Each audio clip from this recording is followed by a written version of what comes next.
In the Philippines, a deeply emotional and complex debate has once again captured the nation's attention. It revolves around a single, powerful question: at what age should a child be held responsible for a crime? This concept is known as the minimum age of criminal responsibility. At present, under a law called the Juvenile Justice and Welfare Act of 2006, or Republic Act 9344, that age is set at 15. This means that any child below this age who commits an act that would otherwise be a crime cannot be charged in court or sent to prison. Instead, the law requires them to undergo a special intervention program designed to help them change their ways. It is a system built on the idea of second chances and rehabilitation, not punishment. However, this long-standing principle is now being challenged. A significant push is underway to amend this law and lower the age of criminal responsibility, possibly to as low as 12 or even 10 years old. This proposal has created a deep divide among lawmakers, law enforcement agencies, child welfare advocates, and ordinary citizens. The discussion is not merely a legal argument happening in the halls of Congress. It is a conversation taking place in homes, on social media, and in communities across the country. It forces us to confront difficult questions about childhood, accountability, and the very nature of justice in our society. The debate is fueled by a sense that something needs to be done about children being involved in serious crimes. The conversation was recently reignited by a series of shocking incidents that have shaken the public. One particularly tragic case occurred in Tagum City, Davao del Norte, in July of this year, 2025. A 21-year-old was brutally stabbed 38 times. When the suspects were caught, it was discovered that one of them was only 14 years old. Under the current law, this teenager could not be held criminally liable for their alleged involvement in such a heinous act. This case, and others like it, have become rallying cries for those who believe the existing law is too lenient and is being exploited by criminal syndicates who use children to carry out their illegal activities, knowing the youth will face no real legal consequences. This situation places the country at a crossroads. On one side are those who see lowering the age as a necessary step to restore order and deter crime. They argue that the current law inadvertently protects young offenders and fails to deliver justice to the victims. On the other side are those who passionately defend the current system. They argue that children, especially those from impoverished backgrounds, are often victims themselves of neglect, abuse, and exploitation. They believe that treating these children as hardened criminals would be a grave injustice, one that would destroy their futures and fail to address the root causes of why they offend in the first place. The nation is now tasked with finding a balance between holding young people accountable and protecting their fundamental rights as children. Those who support lowering the age of criminal responsibility are driven by a desire for justice and a belief that the current system is failing to protect society. A prominent voice in this camp is the Philippine National Police, or PNP. They stand on the front lines, dealing directly with the consequences of crime every day. The PNP has formally expressed its support for amending the law, arguing that today's children are different. They suggest that with early and widespread access to the internet and social media, young people now have a higher level of awareness and consciousness than previous generations. This exposure, they claim, means children can better understand the difference between right and wrong at a much younger age, and thus should be held accountable when they commit serious offenses. This sentiment is echoed by certain lawmakers in Congress. For instance, Senator Robin Padilla has filed a bill proposing to lower the minimum age of criminal liability to just 10 years old for those who commit heinous crimes. Proponents of such measures argue that the current law has a major loophole. They believe that sophisticated criminal organizations are deliberately recruiting children under 15 to act as couriers, lookouts, or even perpetrators of violent acts. They do this precisely because they know the children are exempt from criminal charges. By lowering the age, supporters hope to remove this incentive, making it harder for syndicates to exploit vulnerable youth and sending a strong message that no one is above the law, regardless of age. The argument is often framed in terms of delivering justice for the victims and their families. When a serious crime is committed and a young suspect cannot be prosecuted, it can feel like a profound injustice. Families of victims often express frustration and despair, feeling that the legal system has failed them. For them, the age of the perpetrator is secondary to the pain and loss they have suffered. They believe that accountability is a crucial part of the healing process, and that the law in its current form denies them this. This emotional plea for justice resonates strongly with many members of the public who are fearful of rising crime rates and want to see more decisive action taken. Furthermore, proponents of a lower age limit believe it would act as a powerful deterrent.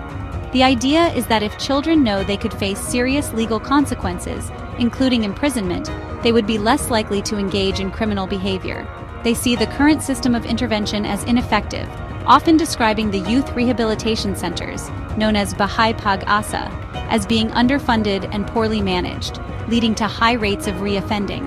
In their view, a more punitive approach is a practical necessity to curb youth crime and ensure that the safety and security of the wider community are prioritized. They feel that compassion for young offenders should not come at the expense of public safety. On the other side of this contentious debate are numerous child rights organizations, international bodies, and developmental experts who strongly oppose lowering the age of criminal responsibility. Groups like the Child Rights Network, or CRN, and UNICEF Philippines argue that treating children as criminals is not only wrong, but also counterproductive. Their stance is firmly rooted in science. They point to extensive neurological research showing that the human brain, particularly the part responsible for decision-making, impulse control, and understanding long-term consequences, does not fully mature until around the age of 16, and sometimes even later. To hold a 12-year-old to the same standard of accountability as an adult ignores this fundamental biological reality. These organizations contend that the problem is not with the age limit set by the law, but with the poor implementation of the law itself. They argue that the Juvenile Justice and Welfare Act is a good law in principle, but it has been starved of the resources needed to make it work effectively. There is a severe shortage of social workers, and the rehabilitation centers, the Bahay Pag-asa, are often underfunded, understaffed, and ill-equipped to provide the specialized care and support that troubled youth require. Instead of lowering the age, they advocate for fully funding and properly implementing the existing law, ensuring that every child in conflict with the law receives meaningful intervention and a real chance at rehabilitation. Experts in criminology also warn of the dangers of exposing children to the mainstream criminal justice system. Raymond Narag, a Filipino professor who has studied the country's prison system extensively, cautions that placing a child in a conventional jail or prison is one of the worst things we can do.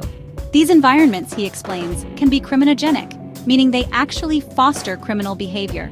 A child locked up with hardened adult criminals is more likely to learn new criminal skills, adopt a criminal identity, and emerge more damaged and dangerous than when they went in.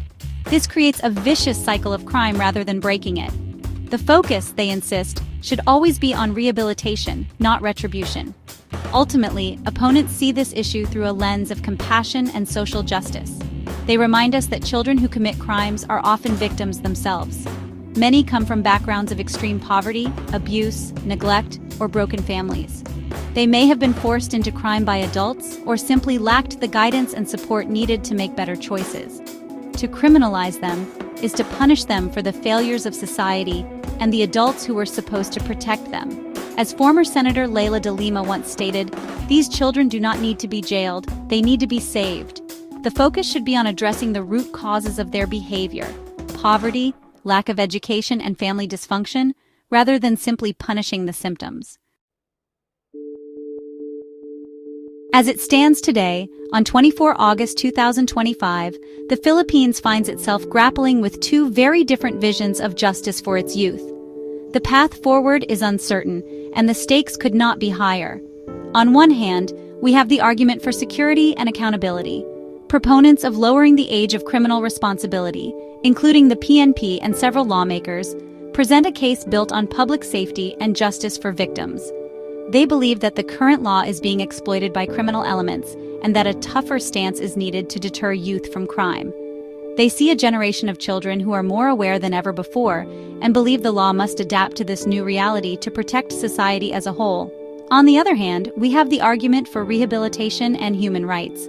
Child welfare advocates, psychologists, and international organizations like UNICEF present a case grounded in science and compassion.